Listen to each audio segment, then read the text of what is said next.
एक ज्ञानी इंसान बाकी सभी अज्ञानियों को ज्ञान दे सकता है, लेकिन उससे पहले जरूरी है मनुष्य को स्वयं अपने ज्ञान का अहंकार ना हो, वह दूसरों को खुद से नीचे ना समझे।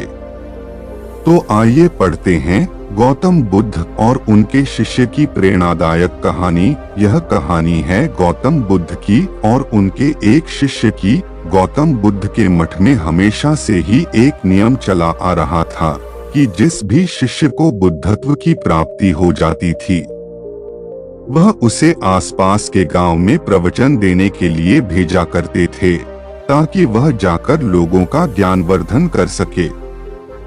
गौतम बुद्ध का एक शिष्य था जो कि कई सालों से प्रतीक्षा कर रहा था कि गौतम बुद्ध भी उसे प्रवचन देने के लिए किसी गांव में भेजें, लेकिन काफी वक्त गुजर जाने के बाद भी बुद्ध ने उस शिष्य को प्रवचन देने के लिए नहीं भेजा। एक दिन उसने सोचा, क्यों ना मैं खुद ही बुद्ध के पास जाकर उनसे कह दूं कि वह मुझे प्रवचन देने के लिए भेजें। उसने ऐसा ही किया और वह बुद्ध के पास पहुंचा। शिष्य बोला, बुद्ध, मुझे इस मठ में शिक्षा प्राप्त करते हुए काफी समय हो गया है, इसलिए मैं चाहता हूँ अब आप मुझे प्रवचन देने के लिए गांव में भेज दें।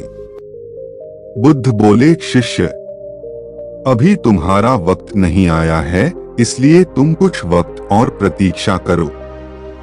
यह सुनते ही शिष्य को क्रोध आ गया और वह बोला, मैं तो आपसे ही ज्ञान प्राप्त कर रहा हूँ। इसका यह अर्थ हुआ कि आप मुझे ज्ञान देने में सक्षम नहीं हो पाए हो, इसलिए ही मुझे इतने सालों तक ज्ञान प्राप्त नहीं हुआ है। शिष्य की बात सुनते ही बुद्ध समझ गए कि अब इसे शब्दों के द्वारा समझाना उचित नहीं है, क्योंकि उसकी बुद्धि अब किसी भी बात को ग्रहण नहीं करेगी। बुद्ध बोले, ठीक है, यदि तुम्हारी यही इच्छा है तो मैं तुम्हें पास के एक गांव में प्रवचन देने के लिए भेज देता हूँ।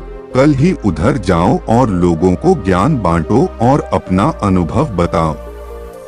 ऐसा सुनते ही शिष्य खुश हो गया और वह कल सुबह बुद्ध के बताए हुए गांव में प्रवचन देने के लिए चला गया।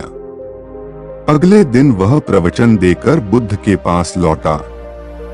बुद्ध बोले, अरे, तुमने यह क्या हालत बना रखी है?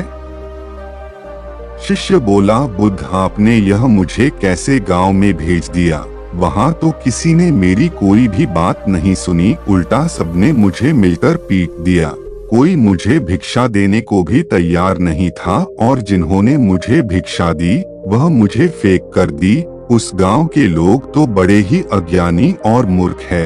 ऐसे अज्ञानी और मूर्ख लोगों के पास आपने मुझे क्यों भेजा?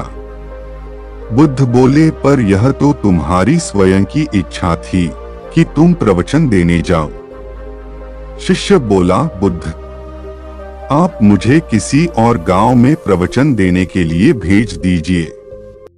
बुद्ध बोले, ठीक है, लेकिन मैं तुम्हें कल नहीं परसों भेजूंगा ताकि तुम्हारे घाव भर सके। और वैसे भी कल मैंने अपने एक और शिष्य को प्रवचन देने के लिए उसी गांव में भेजा है। जिस गांव में तुम गए थे, देखते हैं उसका अनुभव कैसा रहता है। ऐसा सुनकर शिष्य बोला, ठीक है बुद्ध, जैसी आपकी इच्छा। अब दूसरा शिष्य गांव में प्रवचन देने के बाद बुद्ध के पास आया। उसकी हालत भी पहले शिष्य की तरह थी। उसे भी उसे गांव के लोगों ने पीट दिया था। उसे देखकर बुद्ध बोले, शिष्य, बताओ कैसा रहा तुम्हारा अनुभव?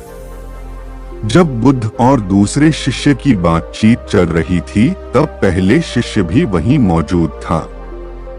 दूसरा शिष्य बोला, बुद्ध, उस गांव के लोग तो बहुत भोले हैं, उन लोगों को ज्ञान की बहुत जरूरत है। वहां के लोगों ने मुझे भिक्षा तक नहीं दी, लेकिन जिन्होंने दी उन्होंने फेंक कर दी। मैं समझ चुका था कि वह लोग बहुत भोले हैं, इसलिए मैंने उनकी किसी भी बात का बुरा नहीं माना। उनके फेंके गए पैसों को देखकर मैंने क्रोध नहीं किया। तब उनके मन में एक प्रश्न उठा कि हमारे इतने तिरस्कार के बाद भी यह कैसे इतने संयम में हैं। धीरे धीरे उनका हृदय बदल रहा है। मुझे आशा है कि जब मैं दूसरी बार उस गांव में जाऊंगा तो कुछ और बदलाव उन लोगों में कर पाऊंगा। दूसरे शिष्य की बातें सुनकर पहले शिष्य को समझ आने लगा कि आखिर क्यों बुद्ध मुझे प्रवचन देने के लिए नहीं भेज रहे थे।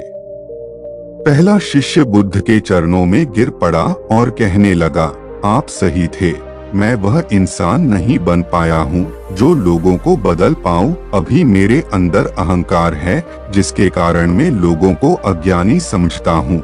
सबसे बड़ा अज्ञानी तो मैं खुद हूँ। मेरे भीतर स्वयं को जानने की क्षमता नहीं है।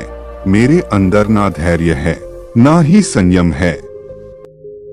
बुद्ध बोले, शिष्य कभी भी कोई भी कार्य तुरंत सफल नहीं होता। लोगों को समझने के लिए पहले हमें उनसे सहानुभूति रखनी होगी। उनके द्वारा दिए गए कष्टों को भी झेलना पड़ेगा। सब कुछ हमेशा धीरे धीरे बदलता है, लेकिन उससे पहले जरूरी है मनुष्य का स्वयं बदलना। हर परिस्थिति में हमेशा अच्छे इंसान बने रहो। चीजें भले ही देर से सही हो, लेकिन होती जरूर है। बुद्ध की बात सुनकर दोनों शिष्य ने उन्हें प्रणाम किया। इस कहानी से हमें यह शिक्षा मिलती है कि एक ज्ञानी मनुष्य को हमेशा ही संयम से काम लेना चाहिए। यदि उसके भीतर संयम नहीं होगा तो वह किसी दूसरे को कभी भी ज्ञान नहीं दे सकता। यदि हम चाहते हैं कि हम किसी दूसरे को बदल पाए, उससे पहले जरूरी है कि हम स्वयं को बदलें। उम्मीद करते हैं आपको हमारी गौतम बुद्ध की प्रेरणादायक कहानी पसंद आई होगी। तो हमारी चैनल को सब्सक्राइब करें और कहानी को लाइक करें।